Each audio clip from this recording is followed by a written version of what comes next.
নমস্কাৰ এভৰিৱান।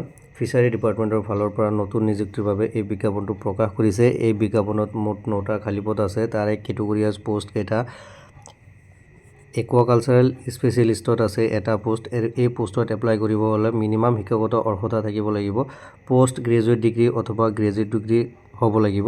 ইয়াৰ লগতে মিনিমাম এক্সপিৰিয়েঞ্চো থাকিব লাগিব। মিনিমাম 10 ইয়াৰ্ছ এক্সপিৰিয়েঞ্চ থাকিব লাগিব। ইয়াৰ লগতে প্ৰচিউৰমেণ্ট স্পেচিয়েলিষ্টত আছে এটা পোষ্ট আৰু এই পোষ্টত এপ্লাই কৰিব হ'লে minimum qualification post graduate degree থাকিব লাগিব। লগতে মিনিমাম 7 ইয়াৰ্ছৰো এক্সপিৰিয়েঞ্চ থাকিব লাগিব।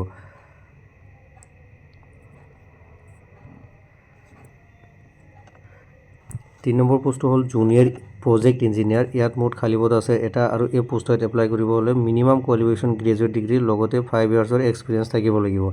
ইয়াৰ লগতে 4 নম্বৰ পোষ্টটো হ'ল DX এছিষ্টেণ্ট। ইয়াত মুঠ খালী পদ আছে এটা আৰু এই পোষ্টত এপ্লাই কৰিব হ'লে মিনিমাম কোৱালিফিকেশ্যন গ্ৰেজুৱেট অথবা PG ডিপ্ল'মা ইন ইনফৰমেশ্যনত থাকিব লাগিব। লগতে 3 ইয়াৰ্ছৰ এক্সপিৰিয়েঞ্চো থাকিব লাগিব।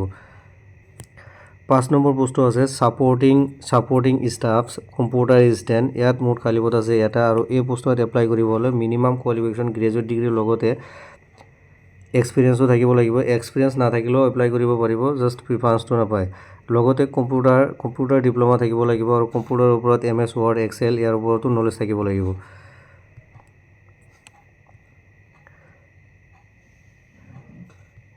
ইয়াৰ লগতে চাব under district project management unit DPMU। ইয়াত আছে ইয়াৰ আণ্ডাৰত আছে মুঠ ফিচাৰী এক্সপাৰ্ট। মুঠ 2টা পোষ্ট আছে আৰু তাৰে এই পোষ্টত এপ্লাই কৰিব হ'লে মিনিমাম কোৱালিফিকেশ্যন BFSC কোৱালিফিকেশ্যন থাকিব লাগিব। লগতে 5 ইয়াৰ্ছ এক্সপিৰিয়েঞ্চ থাকিব লাগিব। তাৰ লগতে 2 নম্বৰ পোষ্টটো হ'ল একাউণ্ট এণ্ড MIS কনচালটেণ্ট। ইয়াত আছে মুঠ খালী পদ এটা আৰু এই পোষ্টত এপ্লাই কৰিব হ'লে minimum qualification bachelor in commerce অথবা BCom থাকিব লাগিব। লগতে BBA যদি BBA আছে BBA থাকিলেও এপ্লাই কৰিব পাৰিব। ইয়াৰ লগতে যদি এক্সপিৰিয়েঞ্চ থাকিলেও এপ্লাই কৰিব পাৰিব, জাষ্ট প্ৰিফাৰেঞ্চ পাব। এক্সপিৰিয়েঞ্চ নাথাকিলেও ফ্ৰেণ্ডছ এই পোষ্টত এপ্লাই কৰিব পাৰিব। তাৰ লগতে 3 নম্বৰ পোষ্টটো হ'ল ছাপৰ্টিং ষ্টাফ কম্পিউটাৰ এছিষ্টেণ্ট। ইয়াত মুঠ খালী পদ আছে এটা। এই পোষ্টত এপ্লাই কৰিব হ'লে আপোনাৰ মিনিমাম কোৱালিফিকেশ্যন গ্ৰেজুৱেট ডিগ্ৰী থাকিব লাগিব। লগতে 6 মান্থৰ কম্পিউটাৰ ডিপ্ল'মা থাকিব লাগিব। লগতে যদি এক্সপিৰিয়েঞ্চ থাকে আপোনাৰ প্ৰিফাৰেঞ্চ পাব, যদি এক্সপিৰিয়েঞ্চ নাথাকে তথাপিও আপুনি এই পোষ্টত এপ্লাই কৰিব পাৰিব। ইয়াৰ লগতে ফ্ৰেণ্ডছ আপোনাৰ কম্পিউটাৰ নলেজ থাকিব লাগিব। MS Word Excel ইয়াত মেনশ্যন কৰা মতে আপোনাৰ কম্পিউটাৰ এক্সপিৰিয়েঞ্চো থাকিব লাগিব। এতিয়া আলোচনা কৰিম ফ্ৰেণ্ডছ এই পোষ্টসমূহ আপুনি কেনেকৈ এপ্লাই কৰিব। এই পোষ্টসমূহ এপ্লাই কৰাৰ পদ্ধতি হ'ল সম্পূৰ্ণ অনলাইন প্ৰক্ৰিয়া। অনলাইন প্ৰক্ৰিয়াৰ মাধ্যমেৰে আপুনি এপ্লিকেশ্যন ফৰ্ম ফিল আপ কৰিব লাগিব।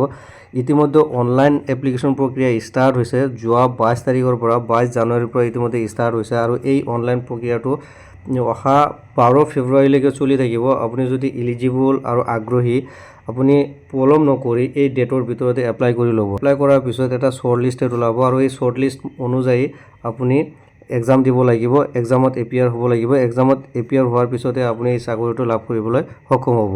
বন্ধুসকল, এই পোষ্টসমূহৰ কাৰণে অনলাইন কেনেকৈ এপ্লাই কৰিব।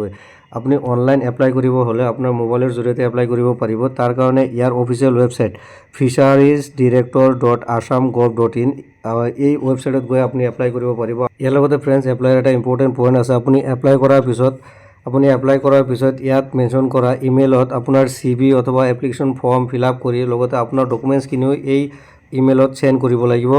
অহা 12 ফেব্ৰুৱাৰীৰ আগতে আপুনি এই ইমেইল এড্ৰেছত পঠাব লাগিব। ফ্ৰেণ্ডছ এই পোষ্টসমূহ এনেকৈ আপুনি এপ্লাই কৰিব পাৰিব। আগলৈ এনেধৰণৰ নতুন ভিডিঅ'ৰ আপডেটবিলাক দি থাকিম। মোৰ চেনেলটো যদি এতিয়ালৈকে ছাবস্ক্ৰাইব কৰা নাই প্লিজ ছাবস্ক্ৰাইব কৰি ল'ব। ধন্যবাদ।